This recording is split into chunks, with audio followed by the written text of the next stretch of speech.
Salman was returning to work in his London office after spending 2 weeks with his brother over in New York. He was coming back with a heavy heart. It was not just that it was the end of a wonderful holiday. It was not just that he invariably suffered badly from jet lag. It was that Monday mornings always began with a team meeting, and over the months, he had grown to hate them. Salman was aware that colleagues approached these meetings with hidden agendas. They indulged in game playing, and he knew that people were not being honest and open.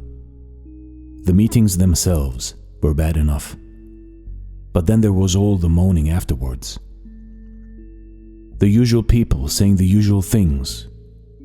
I could have improved on that idea, but I wasn't going to say.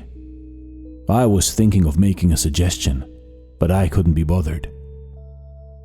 As this morning's meeting began, Salman braced himself for the usual monotony. But as the meeting progressed, he became aware of a strange background noise. At first he thought that he was still hearing the engine noise from the aircraft that had brought him back to London.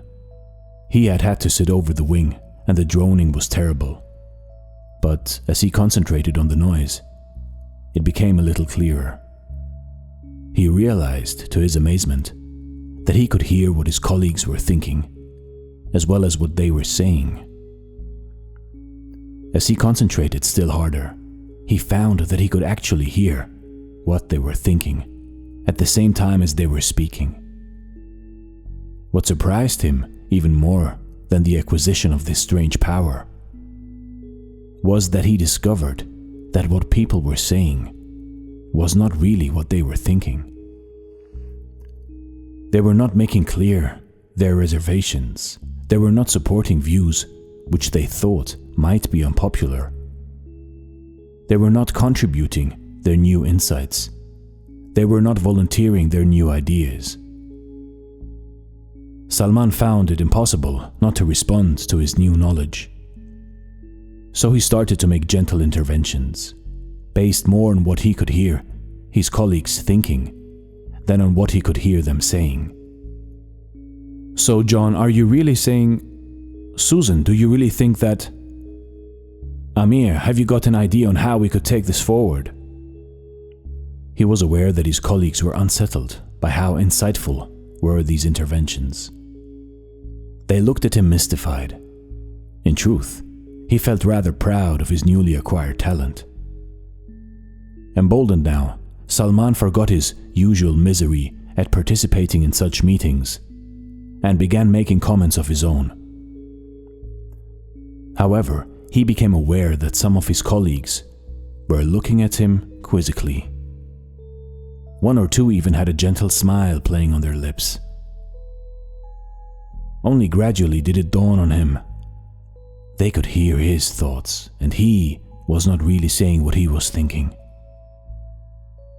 As the meeting progressed, Salman became aware of changes to the tone and style of the event. It was clear to him now that, one by one, each member of the meeting was learning how to hear the thoughts of all the others. And this was subtly changing how they interacted with one another. The game playing started to fall away. People started to speak more directly. Views became better understood. The atmosphere became more open and trusting. The meeting ended. As people left the room, Salman found that he could still hear what they were thinking. That was the best meeting we've ever had. All meetings should be like that. In future, I'm going to say what I think. You see, in life, in your life, you are not the only one to be scared to say what you think. But the truth is that everyone can tell when you are saying what you think and when not. If everyone would be honest, if everyone would live from the inside to the outside and not the other way around, life would be more honest. Life would be more direct. Life is short.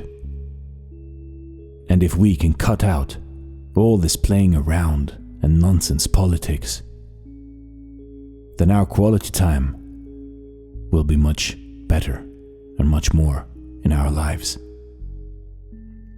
So live from the inside to the outside, and not the other way around. Say what you think, and don't be afraid. This is Dare to Do Motivation Stories. Thanks for watching, and stay blessed.